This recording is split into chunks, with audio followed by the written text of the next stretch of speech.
कभी आपको ऐसा लगा है जैसे कोई तीसरा इंसान चुपचाप आपके रिश्ते के बीच जहर घोल रहा हो?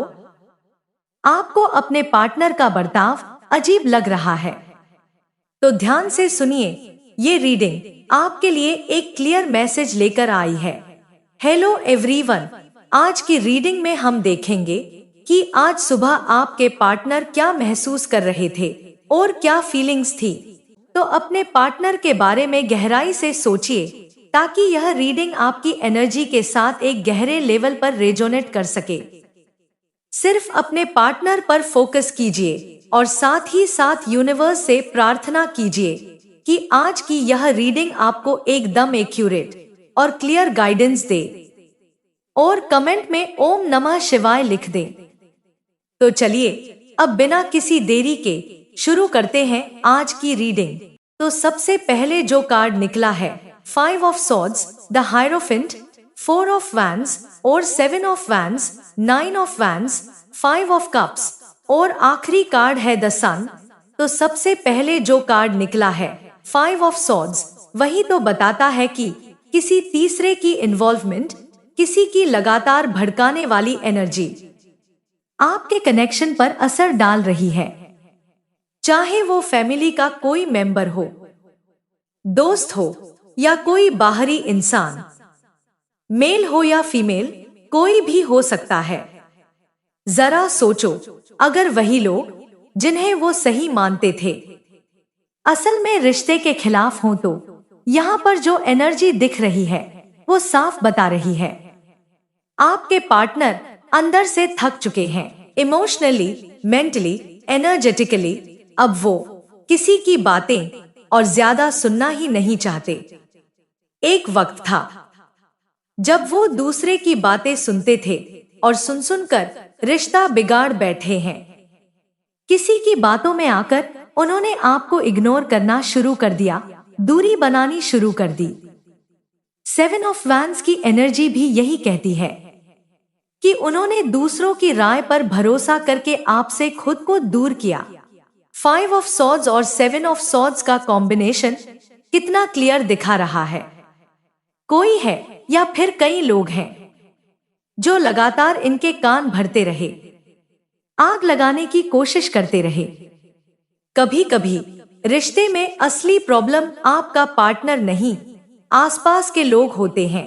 यह एक इंसान भी हो सकता है या फिर एक ग्रुप, कुछ फैमिली मेंबर्स, कुछ बाहरी लोग, कुछ दोस्त, जो इनकी सोच को धीरे धीरे प्रभावित करते रहे। एक समय पर आपके पार्टनर ने बिना कुछ समझे बस वही किया जो उन्हें कहा गया, और उसी के चलते उन्होंने आपके साथ रिश्ते को नुकसान पहुंचाया, एक तरह से खुद ही बर्बाद कर लिया। कुछ लोगों के लिए ये कहानी पास्ट में है और कुछ के लिए यही चीज अभी भी चल रही है। आपके पार्टनर आज भी किसी की बातों में आकर आपको इग्नोर कर रहे हैं, आपसे अजीब सा व्यवहार कर रहे हैं, और आप भी शायद ये महसूस कर रहे होंगे कि उनका रवैया कुछ ठीक नहीं है। अगर ये रीडिंग आपको रेजोनेट करे तो कमेंट में यश लिखकर हर हर महादेव जरूर बताइए। आगे की रीडिंग में वो ठंडे हैं या फिर डिस्टेंस बना रहे हैं, लेकिन अंदर से कुछ तो जरूर चल रहा है। अब सवाल ये है, क्या वो इन बाहरी आवाजों को सुनना बंद करेंगे और अपने दिल की सुनेंगे, या फिर ये पैटर्न ऐसे ही चलता रहेगा। लेकिन अब एनर्जी बदल रही है, बदलाव शुरू हो चुका है। जो इंसान पहले हर बात सुनता था, अब वो थक चुका है, अब वो और नहीं सुनना चाहता। और यही वो पल है जहां से उनकी कहानी में बड़ा मोड़ आने वाला है, क्योंकि उनके अंदर की फीलिंग्स एंजाइटी, स्ट्रेस और बेचैनी में बदल चुकी हैं। ऐसा लग रहा है जैसे किसी और के हिसाब से जीते जीते उनका खुद का दम घुट रहा है। उन्होंने किसी की बात मानकर शायद खुद को ये समझा लिया था कि आपसे दूरी ही ठीक है, लेकिन आज उनको एहसास हो रहा है कि ये सबसे बड़ी गलती थी। वो सोच रहे हैं, काश मैंने ऐसा ना किया होता, काश उस वक्त कमिटमेंट दे देता तो हम दोनों साथ होते। फोर ऑफ वैंड्स की एनर्जी साफ दिखा रही है, रियूनियन, मैरिज, हैप्पीनेस और आज के दिन करवा चौथ की वाइब में वो बहुत ज्यादा इमोशनल हैं, अकेलापन महसूस कर रहे हैं। क्या आपने भी आज अचानक उनका चेहरा अपनी आंखों के सामने महसूस किया है? तो ध्यान से सुनिए, अगर उन्होंने आपके लिए कभी व्रत रखा था या आपने उनके लिए रखा था, तो आज वो वही पल याद कर रहे हैं। सोच रहे हैं कि अगर आप साथ होते तो कितना कुछ अलग होता। वो आपको इमेजिन कर रहे हैं, आपके साथ बिताए लम्हे और उन पॉसिबिलिटीज को जो हो सकती थी। वो आपको बहुत मिस कर रहे हैं, अंदर से पछता रहे हैं कि उन्होंने दूसरों की बातों में आकर कितनी बड़ी भूल कर दी। और आज वो महसूस कर रहे हैं कि जो लोग आपके खिलाफ बोलते रहे वो असल में उनके साथ नहीं थे। वो उन एनर्जी से दूर होकर बस आपके पास आना चाहते हैं, आपको कसकर गले लगाना चाहते हैं, बात करना चाहते हैं, आपके साथ रहना चाहते हैं। और यही वो सच्चाई है जिसे अब वो और डिनाई नहीं कर पा रहे। कुछ लोगों के लिए तो ये भी दिख रहा है कि आपके बीच डिस्टेंस है, हो सकता है लॉन्ग डिस्टेंस या फिर डिफरेंट कंट्रीज, लेकिन दिल में वो अब भी आपको ही ढूंढ रहे हैं। उनका दिल कह रहा है, अब बहुत हो गया, अब वापस लौटना है।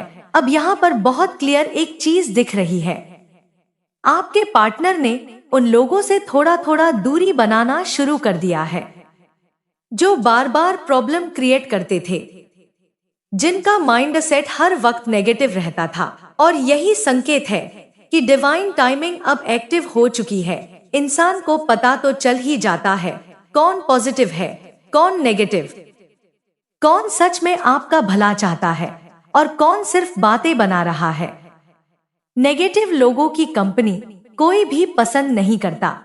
जरा आप खुद सोचो, अगर आपके आसपास ऐसे लोग हों जो हर समय बस गलत ही बोलते रहें, दिमाग में टॉक्सिक थॉट्स भरते रहें, ये मत करो, वो मत करो, तुम्हारे साथ कुछ अच्छा नहीं होगा, मेरी किस्मत खराब है, हमारी किस्मत खराब है, क्या ऐसे लोगों के साथ कोई ज्यादा देर रहना चाहेगा?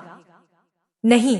तो यहाँ पर भी किसी थर्ड पार्टी की एनर्जी बहुत स्ट्रॉन्ग दिख रही है। ऐसा कोई या कुछ लोग जो बस जब भी मुंह खोले निगेटिविटी ही फैलाएं, गलत फहमियां ही क्रिएट करें।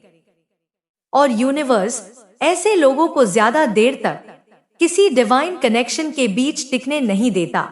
और मैं यहाँ सिर्फ पार्टनर की नहीं, आपसे भी एक बात कहना चाहूंगी, कभी भी किसी के बारे में गलत मत बोलो, क्योंकि जो शब्द निकल जाते हैं वो एनर्जी बनकर यूनिवर्स में फैल जाते हैं और सच हो जाते हैं। पुराने लोग भी यही कहते थे और लॉ ऑफ अट्रैक्शन भी यही सिखाता है, जैसा सोचोगे वैसा बोलोगे, वैसा ही अनुभव करोगे। आपने कभी नोटिस किया होगा, जब भी आपके मन में कोई नेगेटिव थॉट आता है और आप उसे रिपीट करते रहते हो, उसके बारे में बोलते रहते हो, तो कुछ ना कुछ वैसा ही हो जाता है। फ्रेंड, अगर ये रीडिंग आपके दिल से जुड़ी तो मुझे कमेंट में जरूर बताइए कि आपने किस तरह कनेक्ट किया। आपका एक छोटा सा कमेंट मुझे बहुत बड़ी मोटिवेशन देता है। और अगर आप भी चाहते हैं कि आगे आने वाली हर रीडिंग सबसे पहले आपको मिले, तो चैनल को अभी सब्सक्राइब करें और बेल दबाना न भूलें।